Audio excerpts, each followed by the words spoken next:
Hello friends, आइए आज जानते हैं इंग्लिश सेंटेंसेस के बारे में जो 4 टाइप के होते हैं: डिक्लेरेटिव, इंट्रोगेटिव, इंपरेटिव और exclamative. A sentence is a set of words which convey a complete idea. It contains the subject, noun, pronoun, predicate, verb, and it starts with a capital letter and ends with a punctuation mark. Full stop, question mark, exclamation mark. These are called punctuation mark. For example, my name is. This is not a sentence. A sentence would be, my name is Michael Jordan.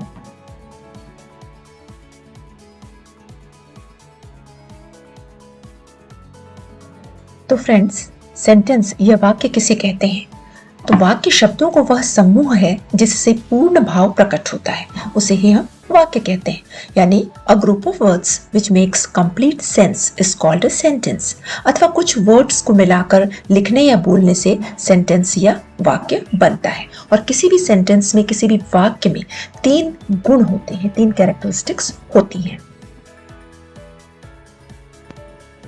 पहला गुण होता है शब्द क्रम या order of words.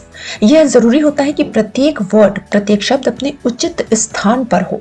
जैसे a metal iron costly not is. उपरोक्त word अपने सही क्रम में नहीं लगे, इसलिए सही अर्थ नहीं दे पा रहे हैं। और इसे ठीक प्रकार से व्यवस्थित करने पर, अरेंज करने पर हम देखिए इसका अर्थ क्या निकलेगा। Iron is not a costly metal. आप देख सकते हैं कि इन वर्ड्स को, इन शब्दों को उचित क्रम में रखने पर ही वह सही अर्थ दे रहे हैं। अतः अब यह समूह सेंटेंस बन गया, वाक्य बन गया। यानी शब्दों का सही क्रम वाक्य के लिए आवश्यक होता है। दूसरा गुण है, दूसरा कैरेक्टरिस्टिक होता है एक वाक्य का, एक सेंटेंस का उचित शब्दों का प्रयोग, use of proper words. Sentence में, वाक्य में सही वर्ड का प्रयोग, सही शब्द का प्रयोग होना चाहिए। जैसे the lion is trumpeting in the forest. आप देख सकते हैं कि सही वर्ड का प्रयोग नहीं होने के कारण यह सेंटेंस गलत है। इसे हम सही प्रकार से इस प्रकार लिख सकते हैं, the lion is roaring in the forest and the elephant is trumpeting the forest कहा जाता है। तो इसी प्रकार सेंटेंस में वर्ड का प्रयोग व्याकरण के नियमों के अनुसार होना चाहिए, तभी वह वाक्य कहलाएगा, सेंटेंस कहलाएगा। और एक वाक्य का तीसरा गुण होता है सही तथ्य, प्रॉपर फैक्ट्स। वाक्य में तथ्यों को उनके सही स्थान पर ही लगाना चाहिए, तभी वह सार्थक हो सकता है। जैसे this building lives in mister Sharma. यह वाक्य सही नहीं है। क्यों? क्योंकि व्याकरण के नियमों के अनुरूप होने के बाद भी इस समूह का कोई अर्थ नहीं है। तो इसीलिए इसे सही प्रकार से हम लिख सकते हैं, mister Sharma lives in this building. वाक्य 4 प्रकार के होते हैं फ्रेंड्स। उसमें सबसे पहला होता है असर्टिव या स्टेटमेंट, ये डिक्लेरेटिव सेंटेंस, कथनात्मक वाक्य या सामान्य वाक्य। जब किसी तथ्य को दावे के साथ या दृढ़ता पूर्वक स्वीकार करने की आवश्यकता होती है, या किसी घटना या वस्तु को वर्णन करने की आवश्यकता होती है, वाक्य चाहे स्वीकारात्मक हो या नकारात्मक, वह असर्टिव सेंटेंस कहलाता है। असर्टिव सेंटेंस कहलाता है, कथनात्मक वाक्य या सामान्य वाक्य कहलाता है।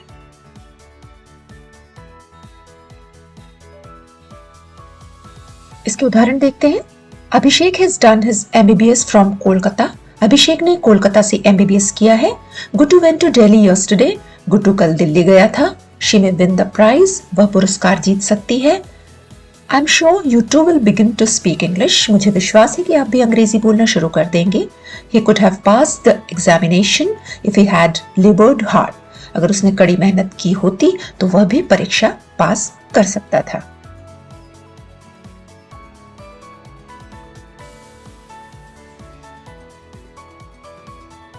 नेगेटिव और non statement sentence. Negative sentence मुख्यतः ऑक्सिलियरी वर्ब, सहायक क्रिया के बाद नॉट रखने से बनता है। जैसे Abha has not been reading the newspaper. Komal is not living in Patna these days. लेकिन कुछ नेगेटिव वर्ड्स ऐसे भी हैं जिनके प्रयोग से ही जो सेंटेंस है, वाक्य अपने आप नकारात्मक या नेगेटिव बन जाते हैं और नॉट का प्रयोग हमें नहीं करना पड़ता है। जैसे they never come in time, यानी वे कभी भी समय पर नहीं आते। I hardly go there, मैं वहां बिल्कुल नहीं जाता हूँ। Barking dogs seldom bite, भौंकने वाले कुत्ते काटते नहीं। वाक्य का दूसरा प्रकार होता है फ्रेंड्स इंट्रोगेटिव सेंटेंसेस या प्रश्नवाचक वाक्य। वह वाक्य जिससे प्रश्न पूछा जाए इंटरोगेटिव सेंटेंस कहलाता है। यह भी दो प्रकार का होता है, यस नो क्वेश्चन और WH question. Yes no question में वह वाक्य आते हैं जिनका प्रश्न वह प्रश्न जिसका उत्तर हाँ या ना में हो, ऐसे वाक्य जो होते हैं यस नो वाले क्वेश्चन वाले वाक्य कहलाते हैं। जैसे इज दैट योर पेन, क्या वह तुम्हारी कलम है? इसका आंसर या तो हाँ में होगा या ना में होगा, इसलिए ये यस नो क्वेश्चन सेंटेंस कहलाते हैं। Should there be peace everywhere, क्या हर जगह शांति होनी चाहिए? Does she love me seriously, क्या वह मुझसे गंभीरता से प्यार करती है? इन सभी वाक्यों का आंसर या तो हाँ में होगा या ना में होगा, इसलिए इसे यस नो क्वेश्चन सेंटेंस भी कहते हैं। अब जिन वाक्यों का उत्तर यस नो में नहीं दिया जा सके उसे WH क्वेश्चंस वर्ड्स कहलाते हैं। जैसे ये 9 प्रकार के होते हैं, जैसे हु यानी कौन, किसको, हुम यानी किसको, हुज किसका, व्हाट क्या कौन सा, विच भी कौन सा, वेयर कहाँ, वाई क्यों, हाउ कैसे, व्हेन कब। वाक्य का तीसरा भेद या प्रकार होता है इंपरेटिव सेंटेंस यानी आदेश सूचक वाक्य। जब कोई आदेश, आग्रह और सलाह का भाव व्यक्त करने की आवश्यकता होती है तब इंपरेटिव सेंटेंसेस का प्रयोग किया जाता है। जैसे fetch me a glass of water, मेरे लिए एक ग्लास पानी लाओ। यहाँ पर आदेश दिया जा रहा है। Come on in time, come time पर आओ, इसमें भी आदेश दिया जा रहा है। प्लीज लेंड मी 50 रुपीज, कृपया मुझे 50 रुपए दीजिए, इसमें आग्रह किया जा रहा है। नेवर टेल अ लाई, कभी झूठ नहीं बोलना चाहिए। इंपरेटिव सेंटेंस में सब्जेक्ट यू जो होता है अंडरस्टूड रहता है, यानी सब्जेक्ट जो करता है, यू जो पर्सनल प्रोनाउन का एक भाग है वाक्य में अव्यक्त होता है लेकिन उसका भाव निहित रहता है।